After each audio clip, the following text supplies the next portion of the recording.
LA Midgard is a bit of a strange nation. It reminds me of EA Vanheim, but it's got some identity problems. Some things that stand out about this nation are you've got powerful sacreds, powerful air mages, some decent potential for communions, as well as some fairly lopsided sabbaths, Van Jarls, which are famous for their thugging potential, and a good spread of sorcery along with your air magic. Now, this nation's got problems. It's kind of just below all of these paths to where they really kick off and become super great. Like, for example, you only get Nature 1 natively. You only get Astral 2. You only get Air 3. You don't get that Air 4 for those boosters. You only get Blood 2. You don't get that Blood 3 for boosters. Now, you do get Earth 2 and Death 2, but that's still, kind of fairly low for these paths. And while it is nice to have all of the sorcery on your nation, the fact that it's so low makes it so you're kind of peaking in the mid-game. I think in general, this nation is going to be at its peak in strength when it has its air evocations online, and oftentimes that's when you're going to want to at least attempt a throne rush. Now, because it does have this sorcery, you can potentially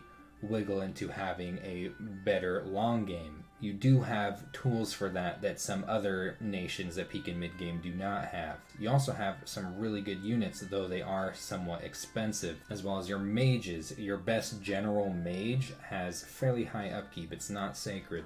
But I really like this nation. It's definitely my favorite in the Vanheim line of nations, mainly because of the goofy stuff going on with the Gal-durman that I will get to. But I'll briefly discuss what I think about these units. Might as well mention the copy and paste scout that you've got that you can find in just independent territories. The hearse is actually a fairly decent commander in that it can sail. This thing can move units pretty far into enemy territory if you need them to over water. And you do have other commanders that can do this, but this is the one that is cheap, that is not capital only. So this does have some use, even though his leadership is low and he can't do formations.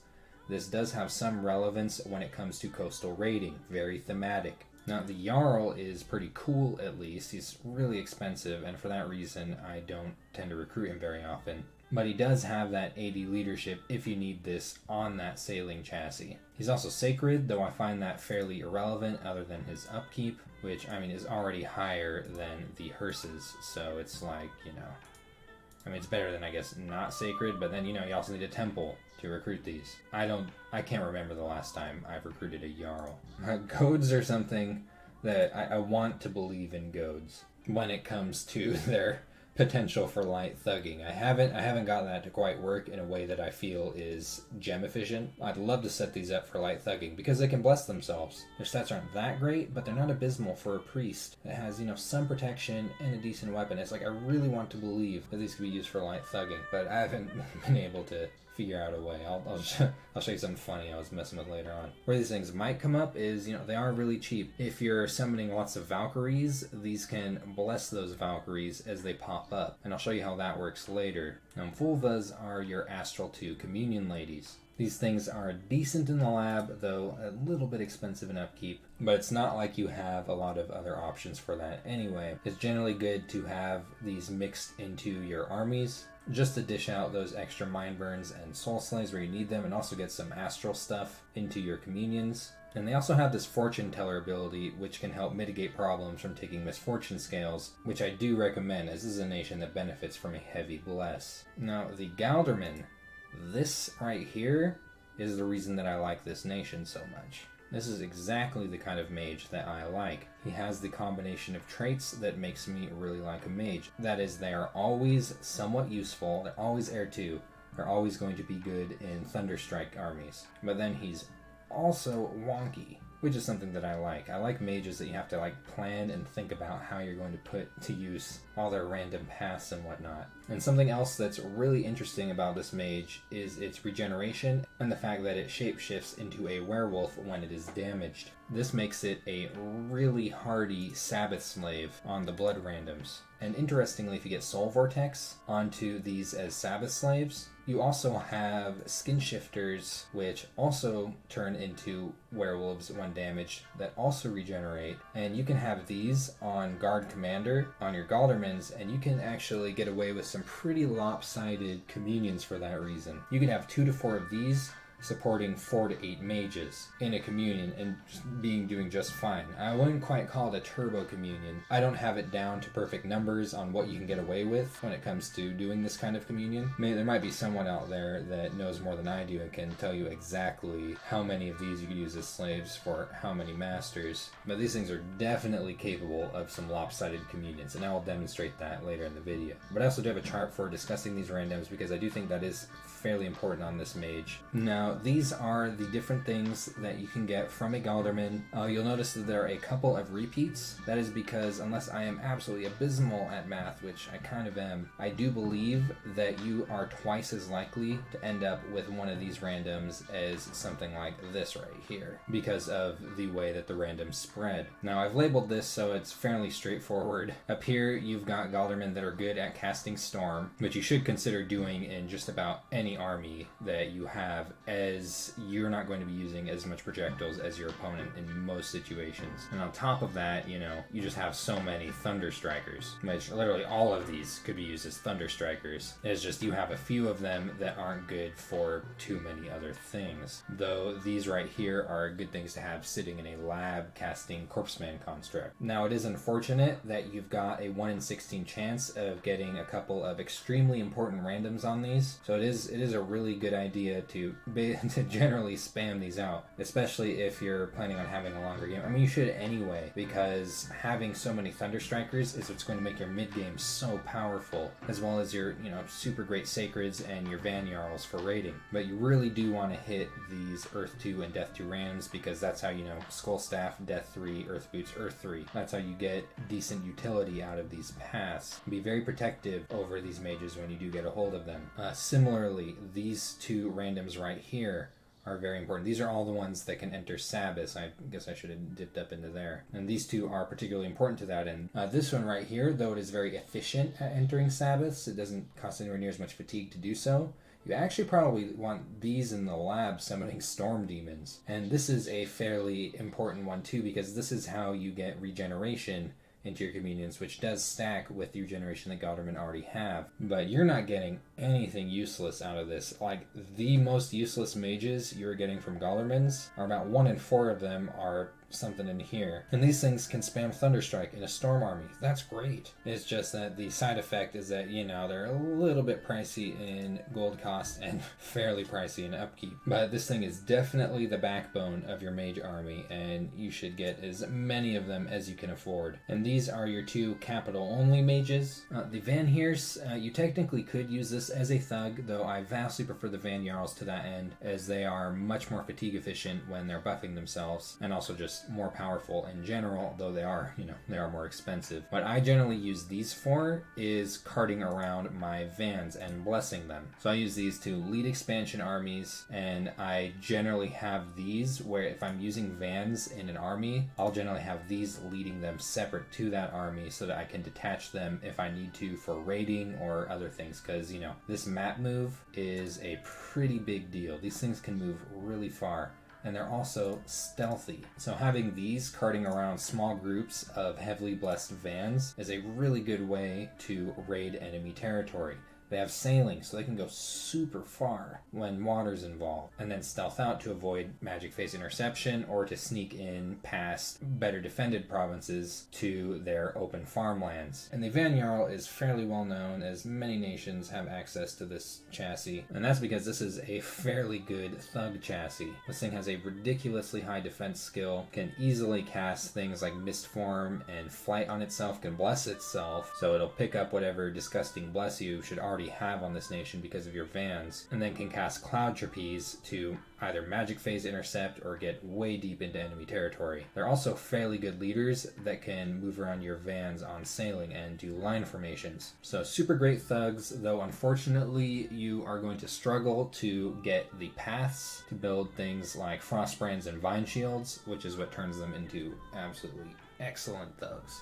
These are also what I generally prefer to use as blood hunters on this nation, because their research isn't quite as good, though they are capital restricted, and I will often use Gal-durman in tandem with them. It's just the Gal-durman, they have better research, so I'd rather be using these, which I will have anyway when I'm wanting to start thugging with them. But because of their high map move, they are fairly efficient at getting around to pick up blood slaves. As for your units, you've got a couple of these Huskarl options. The differences between them are their weapons. I generally prefer the one with the axe if I am using something like this, because it does a lot of damage. Now, I don't tend to recruit an enormous amount of these. Where I do want these is in the early game. If I'm surrounded by a decent amount of barbarians, I will use these in tandem with my vans, because I find that javelin throwing chaff is pretty good at holding barbarians, while something more elite that I don't want getting surrounded by the barbarians comes up from the side and gets rid of them. But in general, when it comes to recruiting line holders, I do prefer the Herdmans for their vastly superior protection. Now, these archers, I very, very rarely recruit these, pretty much almost never. And that's because this is a nation where I cast Storm a lot,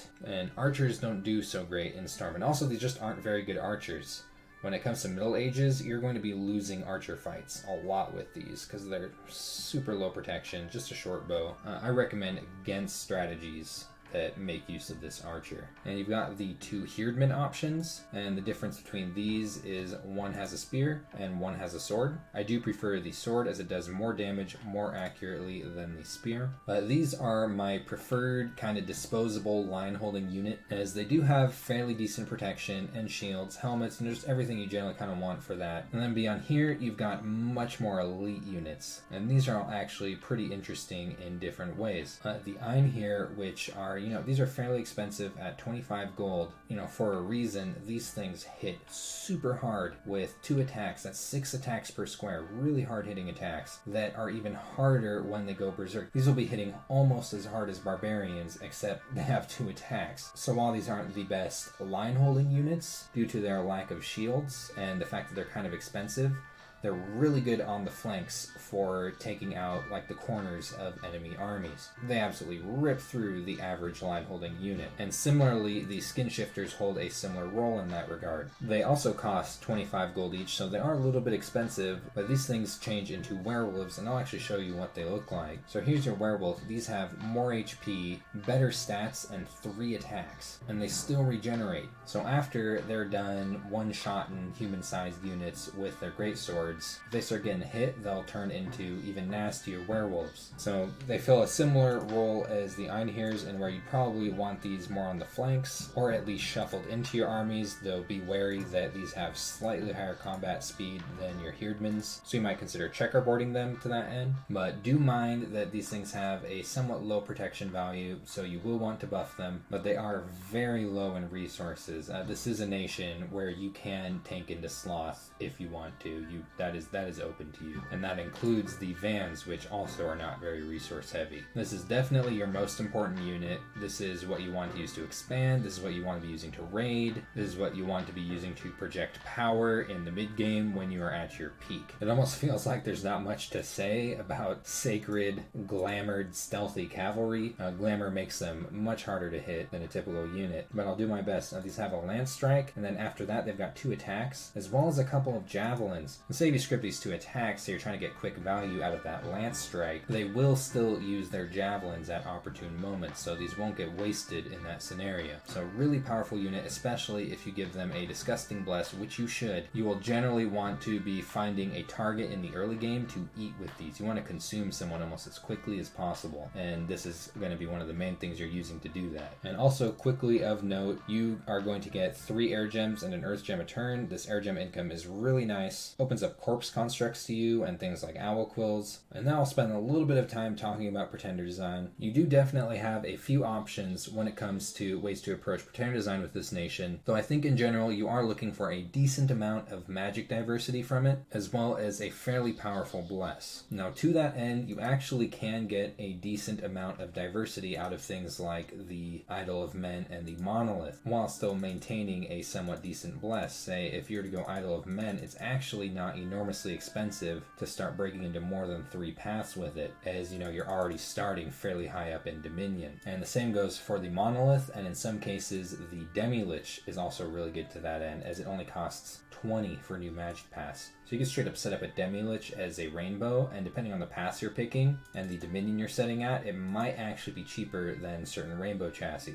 But in general, because of your low magic paths and your magic path diversity issues, as well as a strong need for a heavy bless, I do think that a rainbow is a really good option for this nation. And unfortunately, you're a little bit limited in options on that. One of them is the Eldest Dwarf, where you might be able to build this to take advantage of the Mastersmith ability, and then the Frostfather if you're just trying to go pure efficiency with lots of paths. And the Frostfather is actually my preferred pick for this nation. Now, there's a really strong argument for taking Dormant on this nation, and this is actually what I personally prefer. I would not fault someone for taking Imprisoned. Imprisoned is completely viable on this nation. It will allow you to take better scales, and you do have good units and mages that want better scales to be able to recruit as many as possible. I personally strongly prefer Dormant on a rainbow chassis because that allows you to take advantage of the path diversity as quickly as possible, and then you're getting like 25-ish more mage turns out of it earlier on in the game. That is a really big deal. This is a nation that I think benefits strongly from having a rainbow come in Dormant, and you can afford it. So I'll just kind of set up a little example of what I think is a decent build. So this isn't chiseled perfect here, but it's just an example. This is what I'm using in the test game. Now, you can move around your order and your sloth depending on which units that you are preferring to recruit. For example, you could straight up go down sloth 3 if you're just mainly going to be focusing on Van 7. You will,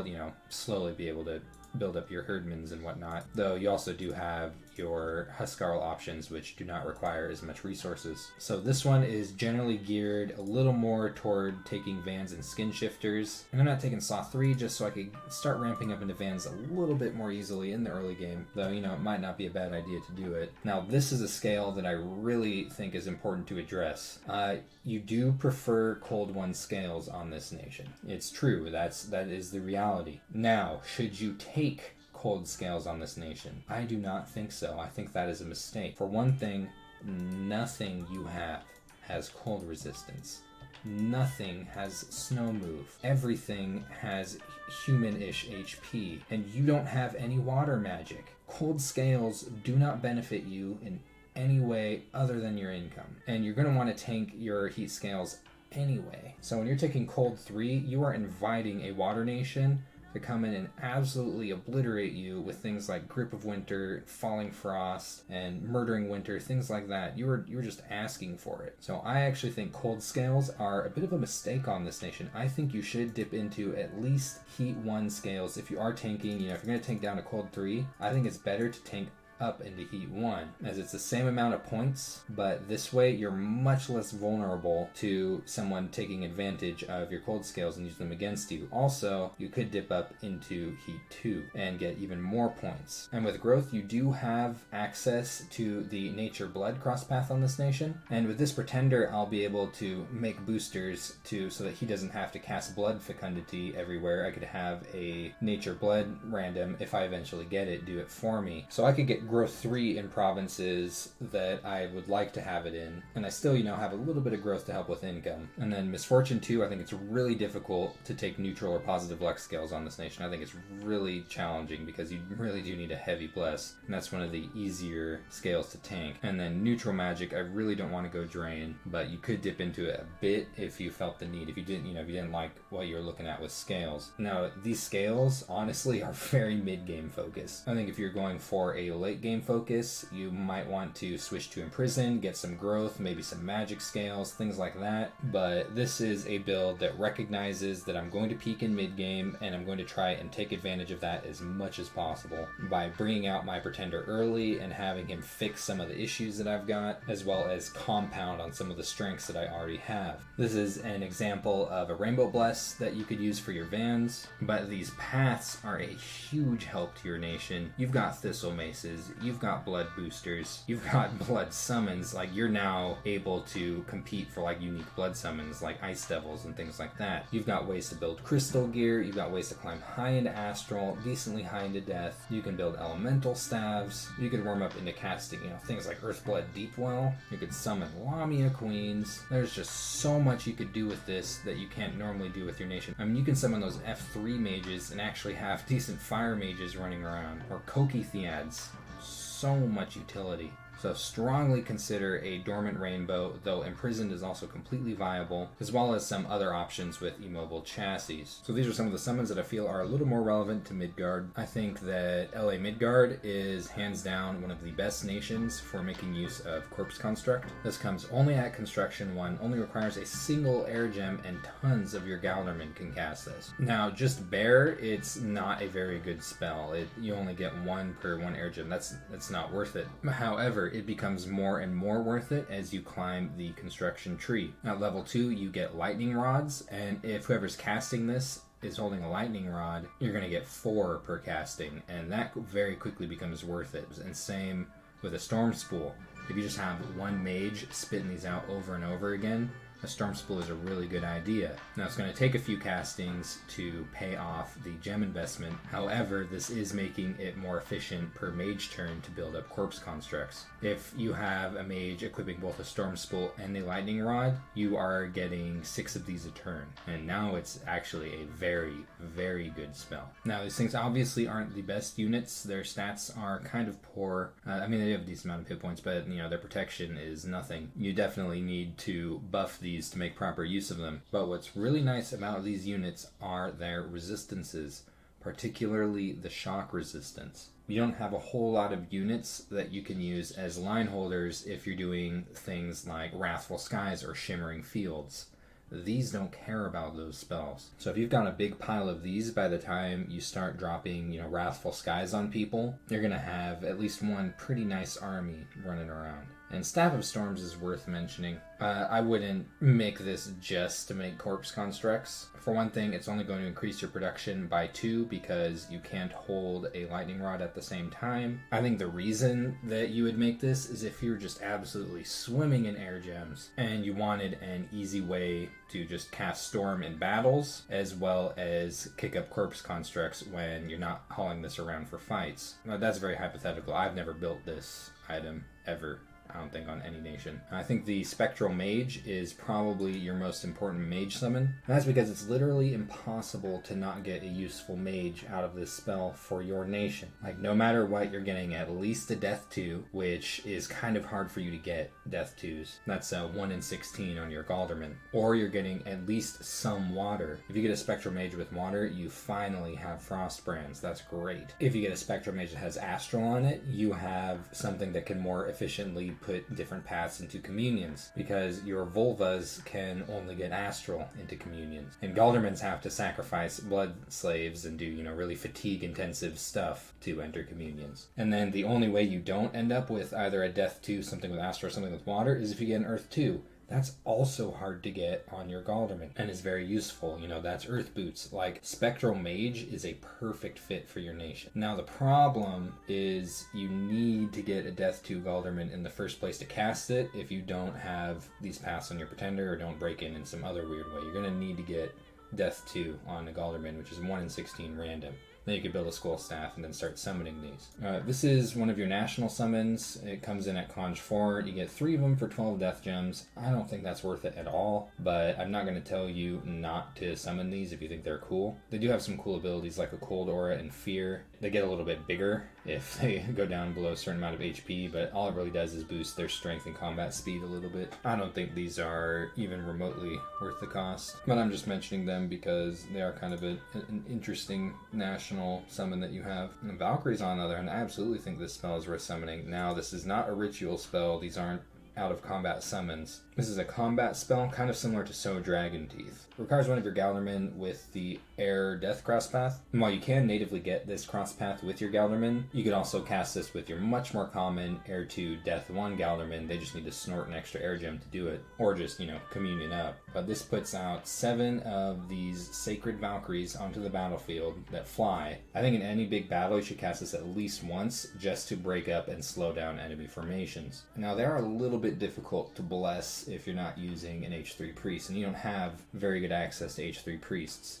I'll show you how to set it up. Because of their 125% casting time, I'll show you how to set up blessing them later on in the video. A couple other summons I'll briefly mention that I've used on this nation are Long Dead Horsemen. This comes in at enchantment 5 with Pale Riders. This is a fairly gem and turn efficient spell. We get quite a few of these Long Dead Horsemen, and even more if you have a more powerful Death Mage casting it. And the reason why I like this spell is because you have access to a decent number of spells that are kind of difficult to use if you don't have a good amount of undead line holders. And while I like to relegate these to more shock damage type armies, these ones are pretty good for cold damage or decay based strategies. And that's something you absolutely have access to. Just make sure that you're properly protecting your Gal-durman when you're doing these kinds of things. I very commonly take a shock resistance bless on this nation, so what I do is I make shrouds for my Gal-durman when I'm having them do something like cast Wrathful Skies. The living statues are really nice if you end up with a surplus of earth gems after construction. Highly protected line holders with good stats that are resistant to a good deal of mundane damage. I'll go ahead and spend some time talking about at least some spells that kind of stick out to me when playing this nation. Summon Storm Power is going to become really useful to you when you get up to Evocation 5, because that's how you can turn all of your Gal-durmans into little Zeuses that fling lightning bolts once you get Storm up. At Conjuration 3, you've got a couple of things that can help make your communions more efficient. Earth Power is a really good thing to get onto your communion slaves, as it gives them a significant amount of reinvigoration, and also gives them some earth magic bonus. So if you're using a communion to cast earth spells with Gal-durmans, this will make those spells more efficient to cast. And Power of the Spheres is similar, except you would want a vulva to push this into a communion, and it's going to give your communion slaves a bonus to all magic passes. I think particularly useful when you're using Gal-durman communion slaves. At Conjuration 4, you do have Light of the Northern Star. If you cast this with your vulvas, all of them are going to get an astral magic bonus, but so will enemy astral mages, so it's better to use this when you have the only astral mages on the field, or if you know that you'll just smear your opponent anyway after casting this. And this is where you get the Awakened Draugr spell if this appeals to you. Personally, I think this is a waste of death gems. There's much better things to spend your precious death gems on than these, in my opinion. At 5, you get elementals of the air and the earth variety. You also get Howl if you have your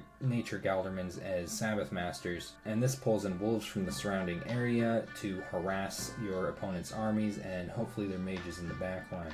Conjuration 6 is pretty good for you, as it is for many nations, as this is where you can get a hold of specters, which can break you into water, among just being a generally really good summon for you anyway. You just have to hope that you've gotten a death to random Gal-durman by this point, as well as some decent death income going. And this is where you get your Summon Valkyries spell. I do think this is a really good spell. It's nothing game changing, but it is something that can help harass your opponent's armies. And also, if you get an Earth 2 Gal-durman and build some boots, you could get a hold of Troll Kings to further secure yourself into higher Earth. Just keep in mind that everything here does cost upkeep, so in general you probably want to put the trolls to work fairly quickly. And if you do take the pass on your Pretender, or just manage to boost up into this in some ridiculous way on one of your Nature Death random Gal-durmans, this is a really good spell for you to cast. Lamia Queens are really good for you because of their paths and cross paths. They do have water, and they can land you some pretty decent cross paths. And at Conjuration 7, you get the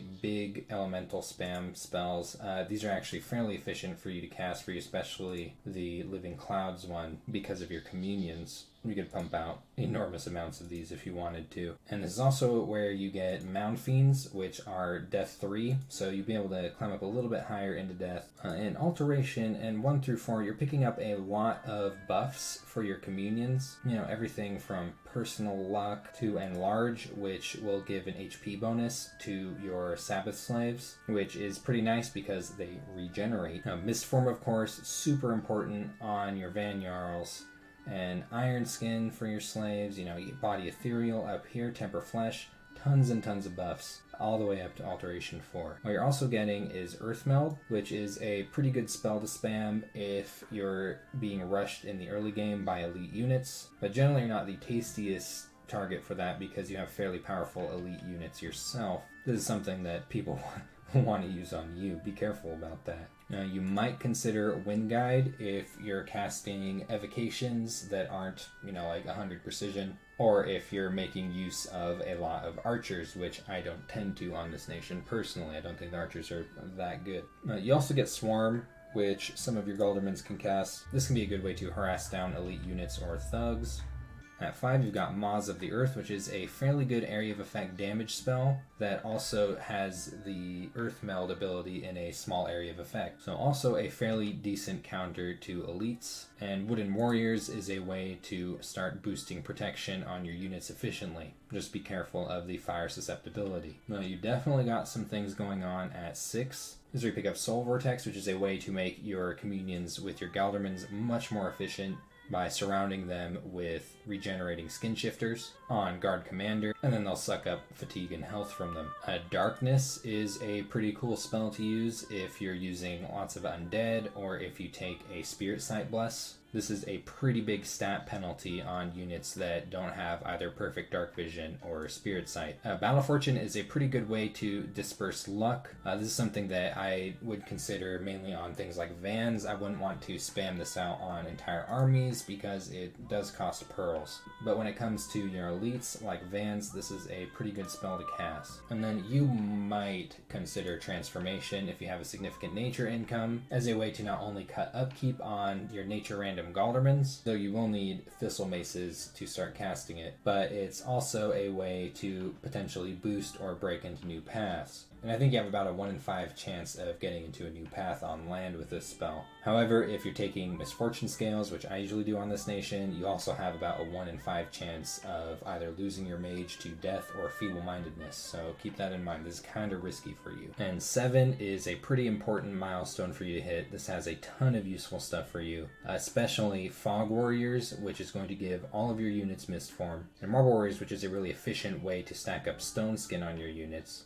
Mass Protection will give Bark Skin to everything you have, and then Doom is a good way to try to help tip the scales in favor of you in like a big fight. Evocation is of course very important to you because you are a nation that recruits Air 2s like crazy. Evocation 3, you get Mist. This is a way to help mitigate damage from projectiles. And I find myself using spells like this and Storm and Aerofan to that end because I personally don't use a whole lot of projectiles on this nation. So at least in the way that I play this nation, Mist is going to hurt my opponent more than it's going to hurt me in most scenarios. And Magic Duel is a pretty funny way to get rid of someone's Pretender if you notice they took Astral on it but didn't push it up way high. I think your Volvas can take out Astral Mages up to 7 with this spell if you spam it on them. It's basically just a way to get rid of powerful Astral Mages with less powerful ones. But keep in mind you are going to lose Volvas in the process of spamming this spell. At Evocation 4 you get Thunderstrike, though this doesn't really kick into play until Storm hits. Thunderstrike is a really powerful evocation that tends to destroy things in the square that it hits as well as do a lot of stun damage surrounding that. And you also get Blade Wind, which is a really good way to take care of low protection chaff. And 5 is the big one because that's where you get Storm, and this is where you become fairly terrifying in the early mid game. Not only does this allow you to summon Storm power and start hucking down Thunder Strikes like crazy, it significantly hampers missile fire on the battlefield, including your own, but honestly you shouldn't be planning on using an enormous amount of missiles if you're planning on casting Storm. And also causes rain, which you don't care about because you don't use any fire magic. You also get Stellar Cascades. This is a good way to put stuff to sleep. Very good counter to elite units and units in general. Just be careful that because you could end up getting your own units into this area of effect. Generally something you want to use as units are advancing toward your own battle line. So put the mages that are casting this fairly far up. And Shadow Blast is a pretty cool spell, though it does cost death gems to cast. It is just very, very destructive. So there are situations where you might find yourself pressed into using this spell as this nation. 6 is also really cool for you. This is where you get Wrathful Skies, which you probably shouldn't use unless you have either a Shock Resistance Bless or Storm Spools and lots of Corpse Constructs. Just make sure you pair it with Storm to get maximum effectiveness out of it. Wailing Winds is a really powerful spell that you have the paths for in communions. This is a really good way to cause a rout on an enemy army, and because of your Van Jarls and Cloud Trapeze, you are capable of closing off retreat routes. So if you can rout an army and they have nowhere to retreat to, that is a good way to eliminate the entire army. This spell is what would be relevant to doing that. Pair it with Blood Rain. Now you also get Mind Hunt, which you're going to need a little bit of work to be able to cast this with your Volvas. But when you do, this is a really good way to knock out thugs or enemy mages that don't have Astral. So don't use this against enemies that have Astral mages. Just keep in mind that you are going to need some thaumaturgy researched, ideally 5, to make proper use of this spell. And you do have a few things going on at 7. You've got Shimmering Fields, which just dishes out an enormous area of effect shock damage. Once again, this is something to use with Shock Resistance Bless, Corpse Constructs, things like that. But this is a really powerful spell. You do have the crosspath for Wind of Death. Just make sure that you put pretty heavy magic resistance onto the Gal-durman that you have casting this, and make sure that you've got undead units holding your line. This is a pretty good way to significantly damage enemy armies if you're trying to weaken them before taking them out with a more effective army. And Rain of Stones can be fairly powerful if you protect the mages that are casting this ahead of time with things like helmets and shields. This thing can absolutely obliterate mages in an enemy's army if they don't have armor. I'm going to talk about items separately when it comes to construction, but other than items, Corpseman construction is a really good thing to get online as soon as possible with this nation. Just make sure you get a lightning rod first. Legion of Steel is a really good buff for you to spam out onto pretty much all of your units. This is something you should be using all of the time. And way on down the line at Construction 7, if you manage to get up here in a really long game, Weapons of Sharpness is another example of a spell that is really nice to get onto as many units as possible, as it's going to make all of your units do armor-piercing damage, which is a really good way to break the gridlock if, you know, you're Alteration 7 and your opponent is Alteration 7, and your units are just stuck, packed up against each other, barely killing each other. You get Weapons of Sharpness on your units, and so they'll start cutting through. At Enchantment 2, you get Flight, which is a really good thing to cast with your Van Jarls to take out PD and general other things. And Personal Regeneration, which does, by the way, stack on the regeneration that's already on your Gal-durmans. So definitely something that you want to get into your communions. Enchantment 3, Strength of Giants, is a great buff for your units, a lot of which already do a fair amount of damage, and this is just going to turn them into little Gokus. And Enchantment 4, you've got Cloud Trapeze. This is a really big deal for your Van Jarls, as well allows them to magic phase intercept either small armies or thugs, things like that, to take care of them, and also project power super far into an enemy's territory. Cloud Trapezing a big pile of Van Jarls all at once is a really good way to alpha strike someone and begin a war. You get Anti-Magic, which gives everything you have better magic resistance, something that's generally good to cast in any big battle. Twiceborn, which, unlike Transformation, I actually think this is a really good thing to think about casting on your Death Random Gal-durmans, especially ones that you're using in battle, and especially ones that are Death 2. In fact, you might consider casting this on your Death 2 Gal-durmans and then running them into things intentionally to kill them for that 1 in 5 chance of becoming Death 3, and also removes upkeep. Gal-durmans have expensive upkeep, so Twiceborn is definitely a spell to consider with this nation. And you get Haste, which is going to significantly boost the combat speed of your units, which is also going to make them more likely to get the first strike in melee combat. And Enchantment 5, you get Horde of Skeletons. You're not an enormous Horde of Skeletons nation, but because of your ability to make fairly lopsided communions, you absolutely could set up a communion to spam skeletons if you like. And Pale Riders is something that I really like on this nation, as it's a way to stack up decent amounts of decent undead units, which can synergize well with certain spells that you have access to. At level 6, you've got Arrowfend. This is really nice for you because a couple of your elite units don't have shields. Being able to cast Arrowfend, and other things like Mist and Storm is going to help protect them to a significant degree. Live in Statues, which I mentioned, is a really good dump for your Earth Gems. And you do get the Hidden in Sand and Hidden Underneath spells, though, these are ridiculously expensive. Just something to think about if you're rolling in Earth Gems, you do have these cross paths. Now, Hidden in Sand is absolutely a way to break into fire. This is a perfectly viable way to break into fire if you're willing to drop this amount of gems. And Hidden Underneath is more than likely going to get you the cross path path for crystal gear. And also the units that come with this one are really good. It's just you need a cave province to cast it, so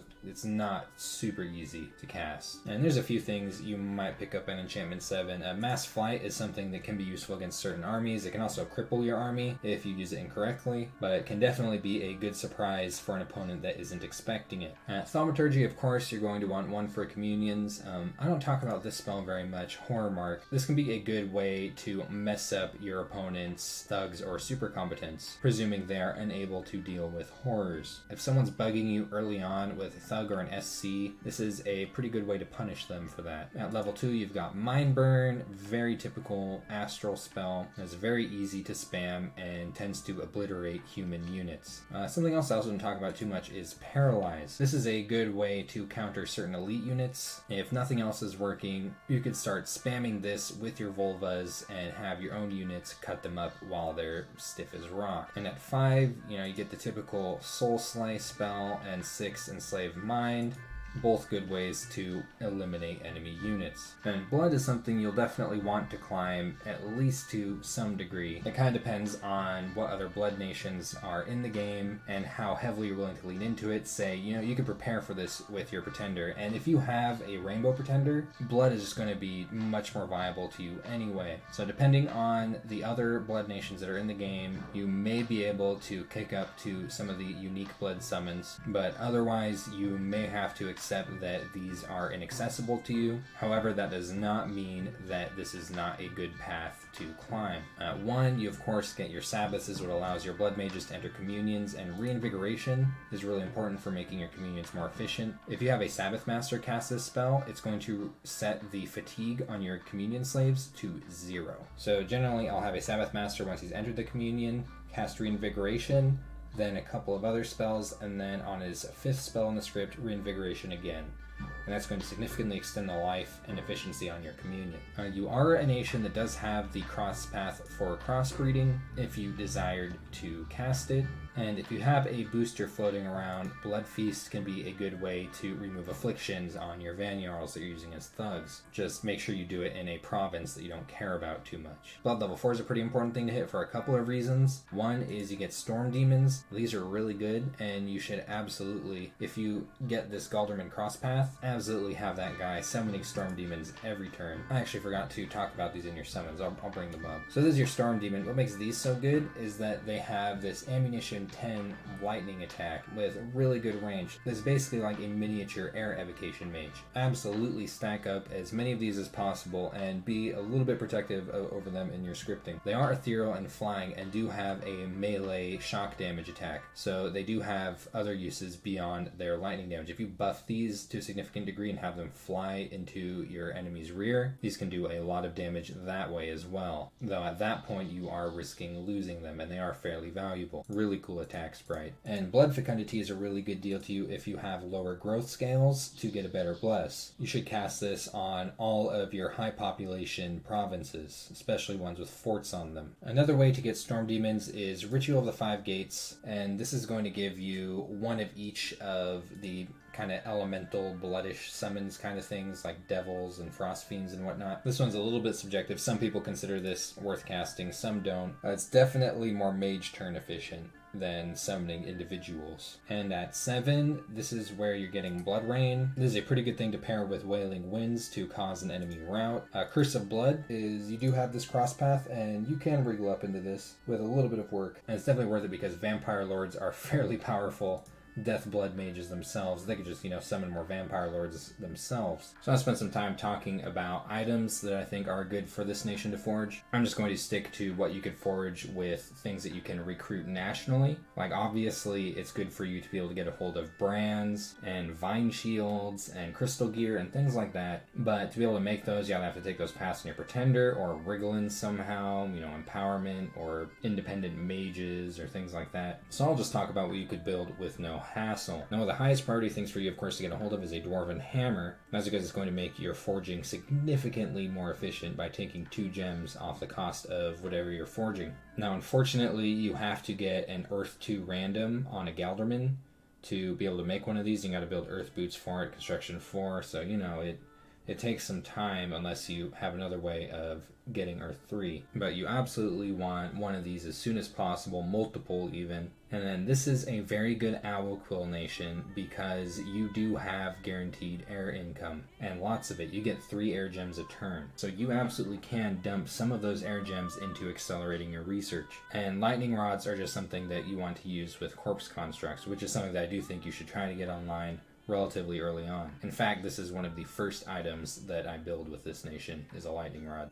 Over here is thug gear that you have access to if you end up needing to kit a Van Jarl out fairly early on. If you end up with a decent amount of nature income, you've got the horned helmet. This is going to add an extra attack as well as give a pretty good protection score, so it helps clear stuff out a little bit quicker. And then the Chithyronic Lion Pelt, this is something that you might want to use to protect some of your mages, say your Gal-durman or your Volvas in certain situations. And also, if you slap this onto a Van Jarl, it's going to have just slightly lower body protection, but the head protection stacks with the helmet it's wearing, and it's something like over 30. So just something kind of interesting. Definitely not bad to have a few of these lying around for when you need them. Unfortunately, you do need a fairly specific Gal-durman to be able to craft them. Main Gauche of Pairing, this is one of my favorite thug weapons for this nation when I don't have brands online yet. That's because it pushes your already ridiculous defense score on your Van Jarls up to astronomical levels. It makes them almost impossible to hit in melee combat. And the Thunder Whip is something that, if you just have lots of air gems and you want to make your Van Jarls slightly more effective, hand them a Thunder Whip and they'll at least be doing chaining damage. Just make sure they have shock resistance if you're going this route. Braces of Protection will also help push up that defense score and add a little bit extra protection. These are really nice on Van Jarls. If you've got your blood economy going, Ring of the Warriors are super cheap. And this is the kind of thing that, like, if you just have open miscellaneous slots on your Van Jarls and you're using them as thugs, it's just like, you might as well slap on a Ring of the Warrior, just because, 5 blood slaves, that's dirt. And this makes them less likely to rout and makes them hit a lot more accurately. And this is just something I'll quickly mention. Any bow, crossbow, or even the sling could be used for this purpose. Say you have like a Volva in a communion with Gal-durman Sabbath slaves, and you don't want that Volva casting a bunch of like just dumb astral spells after it's done with its script, for like buffing your slaves like Power of the Spheres and stuff. Have them hold a bow and have them set to fire at the end of their script, and then they won't be casting astral spells and fatiguing out your slaves. And the reverse goes if you're getting buffs into Volva communion slaves with one of your Gal-durman and you don't want him fatiguing them out with his air and death and earth stuff. And this is what stands out to me at Construction 4.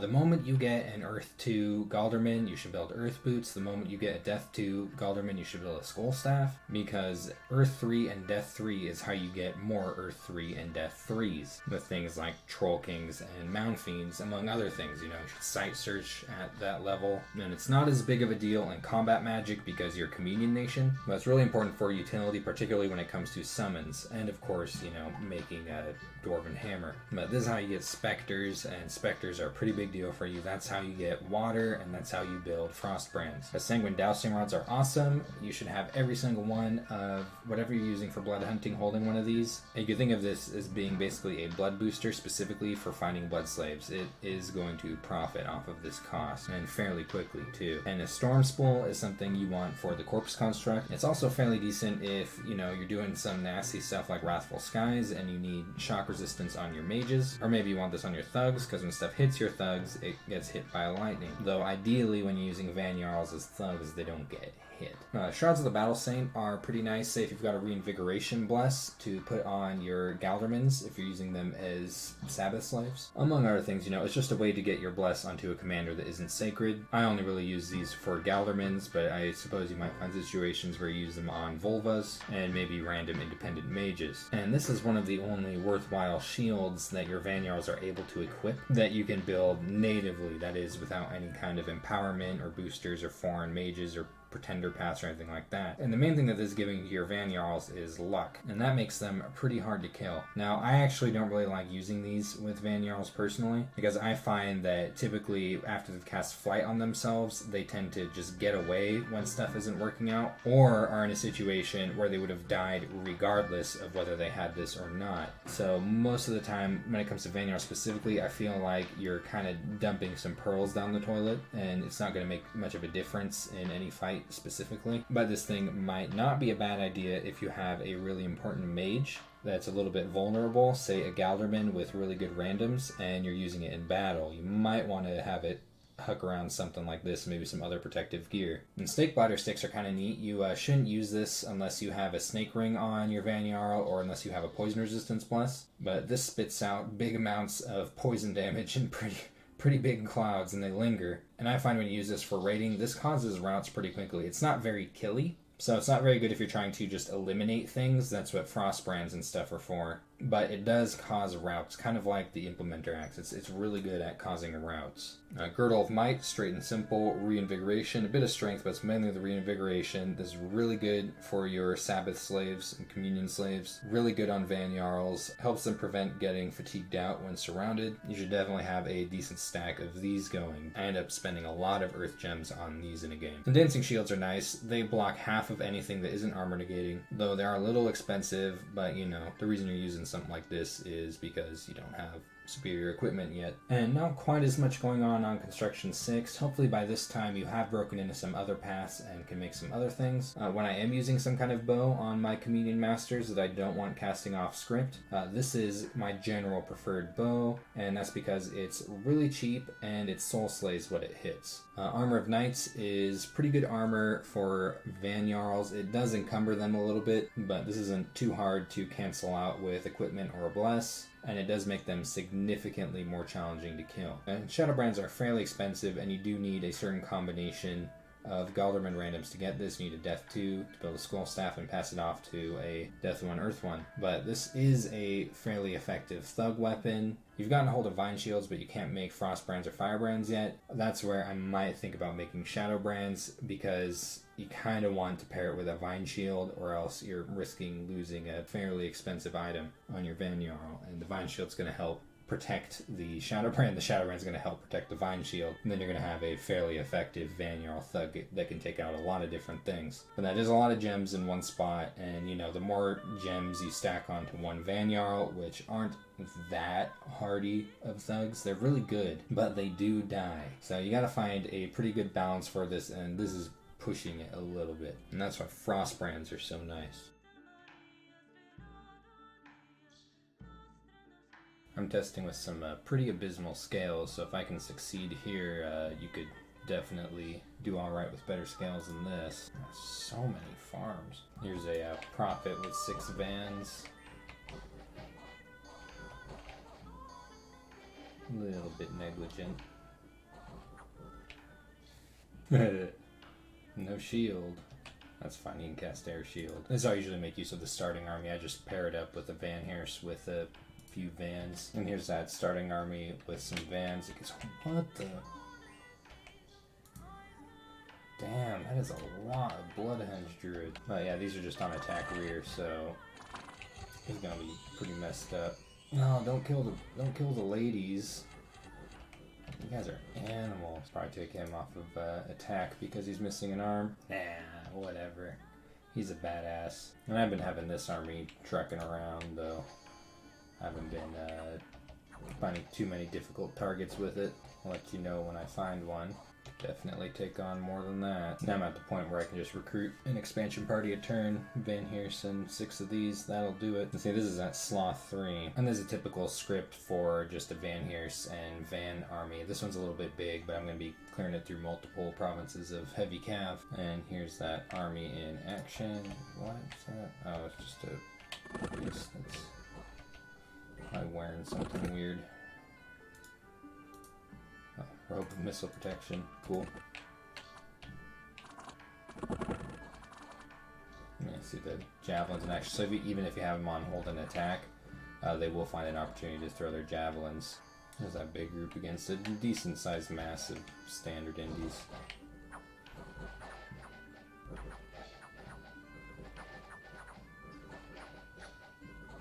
Damn, those are some high quality heavy infantry right there. I did lose one of my vans, if you saw. I think it's about time to retire this Van Hearse. Set him to non-military duties. There's some vans against a little bit of cavalry and heavy infantry. Nothing too serious.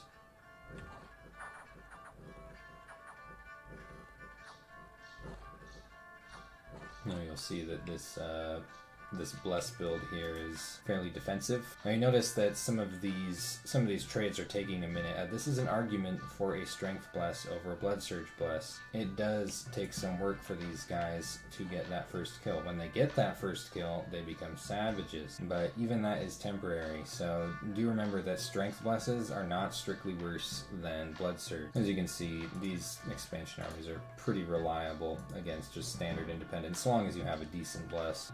And here's some bans against tribe.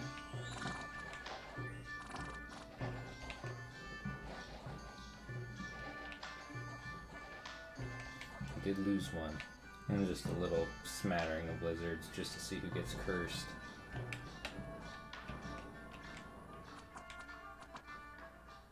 Gosh, lizard shamans are dicks. So 24 provinces at turn 12, definitely a really easy nation to expand with, and that is with scales like this. So I was fairly limited in my Van Heersen Van recruitment, at least toward the beginning. And these scales don't necessarily mean that I have a superior Rainbow Bless. My Rainbow Bless is actually fairly standard for an imprisoned build, but my Pretender is dormant on this build. So you can see on my Prophet, this is actually fairly normal for a Rainbow build. This is something you could get very easily. You get something better than this easily with an imprisoned Rainbow build. I just nerfed my Bless a bit and my scales a lot to get the dormant Pretender, because there is just so much that I need a Rainbow Pretender to do for this nation, and there's only so many turns I have to do it with if it's imprisoned. Now, I'm going to hunt around for some other independents to demonstrate these guys running up against, because they haven't been too varied around here. I mean, this isn't a very good map, I don't think, for multiplayer. Like, there's like one wasteland, no caves. Could be a little bit inhibiting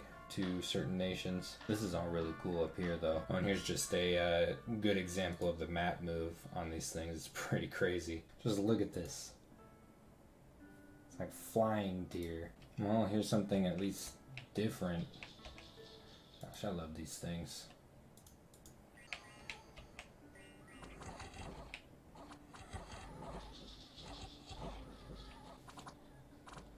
Cool use of javelins at the end there. And here's something worthwhile. So I've got 7 Vans, and this is 84 Barbarians. Something that I like to do when I'm using elite units against Barbarians is I like to get a little pile of sacrificial chaff to either go up and engage the Barbarians in a wall, or at least kind of distract and split up the Barbarians to prevent my elite units from being surrounded. And they'll just get chopped up by the Barbarians if they get surrounded. And this will allow the elite units to come in on the flank and mop up the Barbarians much more carefully, because otherwise they'd be dealing with all of these in a big, horseshoe around them, and that would be a huge problem. This way I can take on this extremely large amount of Barbarians with minimal losses. I lost, I think, 1 Van. Yep. Here's a pretty hefty amount of Jade Maidens. These things are kind of nasty.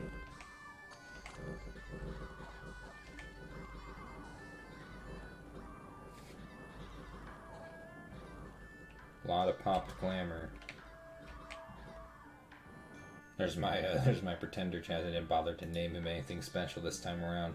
But I think you can imagine how absolutely life-changing it is having this come in at about the end of the first year. This is a huge deal for this nation. I mean, you've got Thistle Maces, Death Summons, Rings, Crystal Gear, tons of Blood Summons with all of the cross paths. You can build Air Boosters, Elemental Staves with a Thistle Mace and a Sork Ring. I mean, you've got Lamia Queens. You could summon up some Water and some Fire Mages, which, even though these aren't the most powerful passive magic, your nation could definitely use them just for, at least for construction. It'd be really nice to pump out some Frost Brands. If you haven't gotten your Earth 2 random on your Gal-durman, you now have Earth Boots and Dwarven Hammers, things like that. Heavy consideration for a Dormant Rainbow on this nation. Dormant Rainbow is not usually something I go for, but on this nation, I strongly consider it. The Gal-durman is a good mage that actually becomes a really awesome mage once you have access to just a few boosters.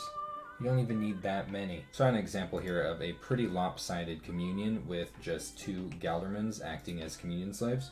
I'll talk about some of the little tricks you can use to get these communions to go a long way. This is a Storm and Thunderstrike army, and there are 8 communion masters being supported by 2 Sabbath slaves. So the Soul Vortex is up, and what this is going to do is reinvigorate and heal the caster from his bodyguards that, by the way, regenerate. But yeah, what's going on over here isn't that important. I'm just kind of demonstrating. Now you'll see fatigue is stacking up dramatically quickly onto these Gal-durman. Pretty soon here should hit 200, which is where they'll start to. There's a lot of reinvigoration on these. See the reinvigoration 6, so that helps a lot. See lots of spells being supported by these 2 communion slaves. So he's at 200 fatigue now, which means that extra fatigue is coming in as damage. But you'll see that because of Soul Vortex, he's regenerating that health from his surrounding regenerating skin shifters. You can see they're regenerating back the HP that he's sucking up from him. And then I think, yep, reinvigoration was cast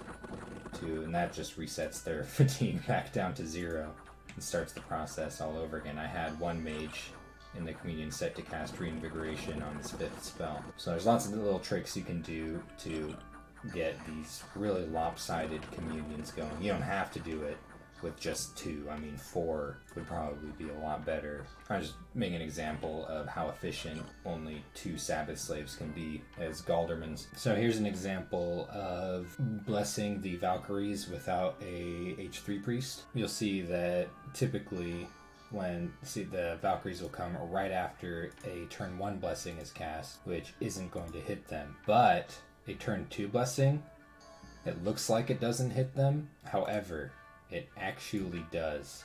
So I think that what's going on is that as he's casting the blessing, they're flying up, they're still technically in those squares, and then they'll come down. I don't think it's hit all of them, no. So at least one didn't get hit with it, but most of them did. So do keep in mind that turn 2 blessings will in fact hit them because of the 125% combat speed on the Summon Valkyrie spell. So I'm just demonstrating some alternatives to Thug equipment if you haven't got brands and vine shields up yet. None of these things that I'm demonstrating are going to be as good as a brand and a vine shield. It's just better than sending in your Van Jarl bear, which, by the way, if you're just rating PD, Van Jarls can take on a decent amount just wearing Armor of Knights, as long as you script them well, as long as you give them Mistform, Air Shield, and Flight. And then even if things do go wrong, if they have Flight up, a lot of times they'll just escape anyway. But that is being a little bit risky. If you want to be less risky, at least throw on, like 6 gems worth of stuff on them. But yeah, there's a script I have: Blessing, Mistform, Air Shield, and Flight. And then he'll attack rear. See, that's that chain damage effect going on there. So we get an example of it hitting himself. Yep, right there. Did you see that? With nowhere to go, it goes right back into the person using the weapon. But he's got enough shock resistance that doesn't matter to him. And this is something else you can do. You can get 2 of these main gauches of pairing, or just 1. Use it kind of offhand, similar to a shield. And what these do is they significantly increase your defense value, though you're going to get less if you use it in place of a shield, because these are not ambidextrous. However, I think you get like a boost of 3, and then on top of that you'll get a second attack. So with him holding 2 weapons, with at least one of them being a gauche of pairing, the Van Jarl's going to have 3 attacks, which is going to make him a little bit better at clearing out indies. The 2 of them just gives him a ridiculously high defense value and makes him almost impossible to hit in melee combat. At least by normal units. So see, that's a bad spot to land too. That's a complete surrounding. And with the penalty, he's still sitting at 28 defense. So he's not getting hit at all. So you don't need a brand and a vine shield to at least have a moderately effective thug. And here's an example of just stacking attacks to clear out independence faster.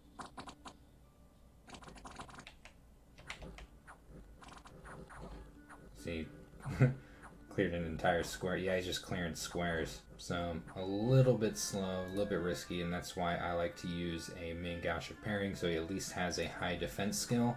after the harassment penalty. Having these extra attacks definitely lets him clear through these a lot faster. And here's a fear-based Van Jarl. This is a little bit expensive in gems and a little bit risky, but I'm just, demonstrating the concept. So that's a pretty good harassment penalty right here. His defense skill is abysmal right now. But, causing routes, that's the fear effect in action. And there's the second route. So yeah, fear 15 between these two items, not too bad. Though I'd probably want some more protective equipment if I was doing this. And then, you're putting a lot of gems in one spot.